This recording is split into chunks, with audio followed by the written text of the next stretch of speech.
अस्सलामुअलैकुम दोस्तों, मैं हूं राव कमर रिजवान और आप देख रहे हैं मेरा यूट्यूब चैनल।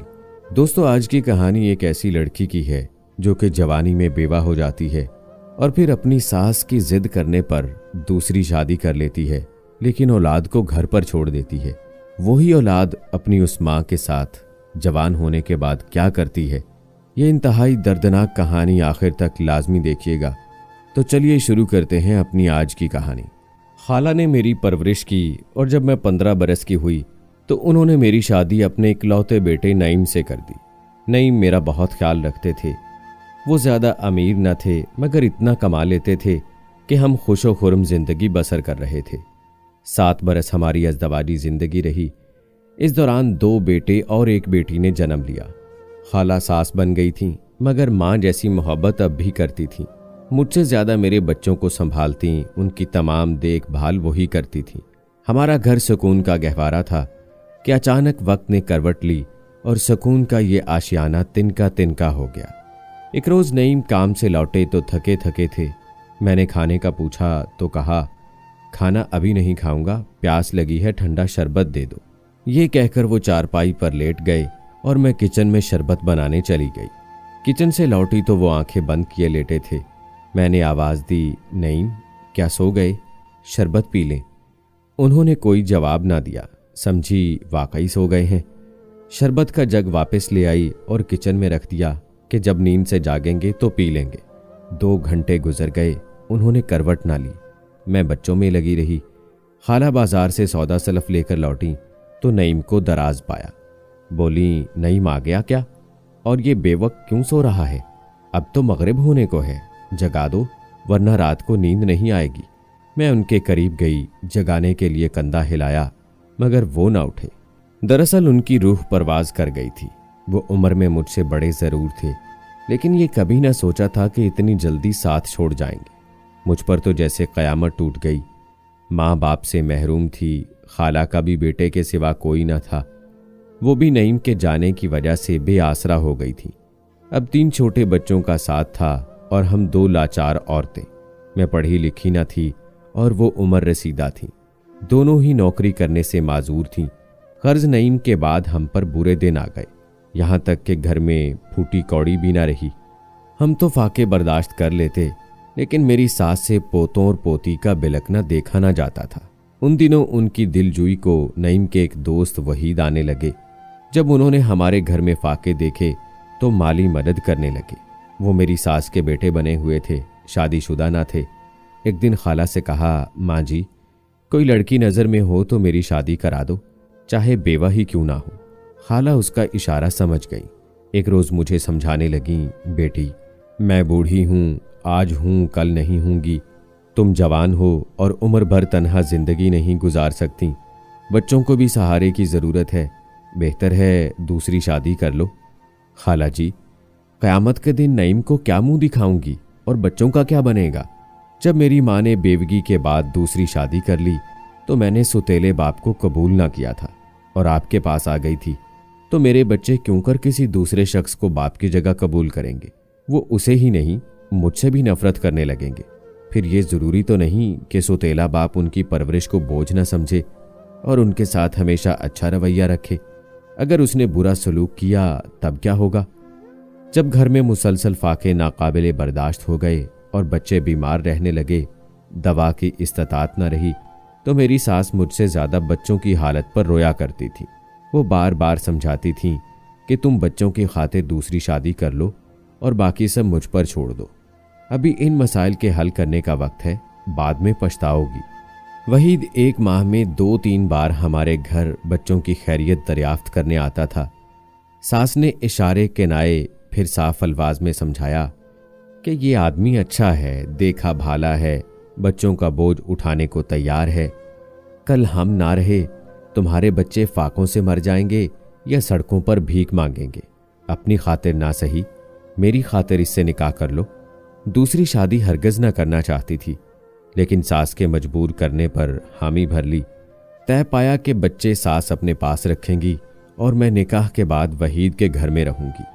बच्चों को फिलहाल शादी का नहीं बताएंगे, लेकिन उनसे मिलने आती रहूंगी और वो बाकायदगी से खर्चा देंगे। वहीद ने बहुत समझाया कि बच्चों को अभी बता दो, मैं उनको साथ रखने पर तैयार हूं। लेकिन मैं राजी ना हुई। उनको सदमा नहीं देना चाहती थी कि वो अभी सोचने समझने के काबिल ना हुए थे। निकाह के बाद मैंने बच्चों से यही कहा कि शहर के अस्पताल में मुलाजमत करने जाती हूं, हर हफ्ते छुट्टी के दिन तुम्हारे पास आ जाऊंगी।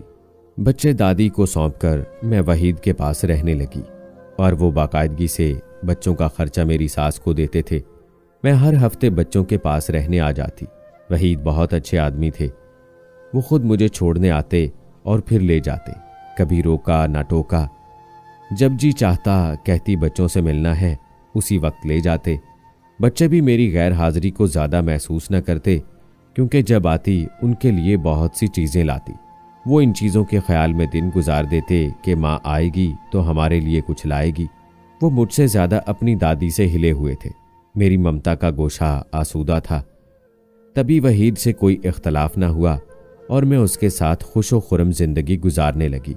वो 2 वक्त की रोटी और दीगर ज़रूरत मेरे बच्चों को मुहैया कर रहा था। मेरी शादी का इल्म खाला के सिवा किसी को न था। मेरे इसरार पर उन्होंने बच्चों से भी ये बात छुपा ली थी। वहीद की शराफत और फराख दिली के सबब जिंदगी के दिन सुकून से गुजर रहे थे।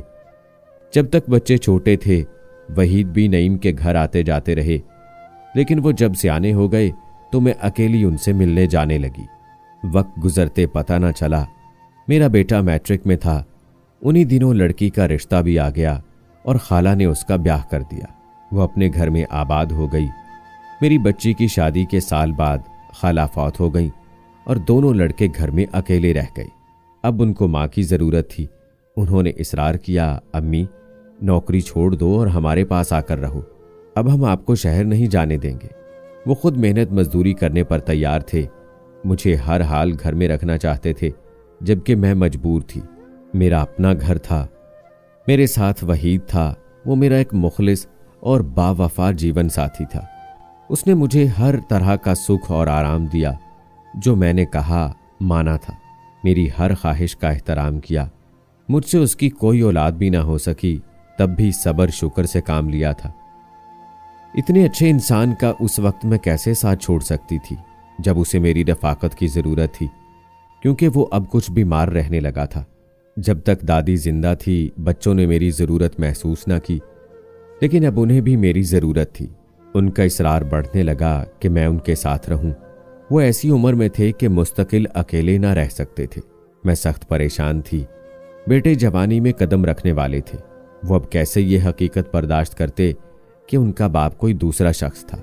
वहीद कहते कि बच्चों को हकीकत से आगाह कर दो, मगर मैं उन्हें बताने से डरती थी, कहीं वो मुझे छोड़कर न चले जाएं।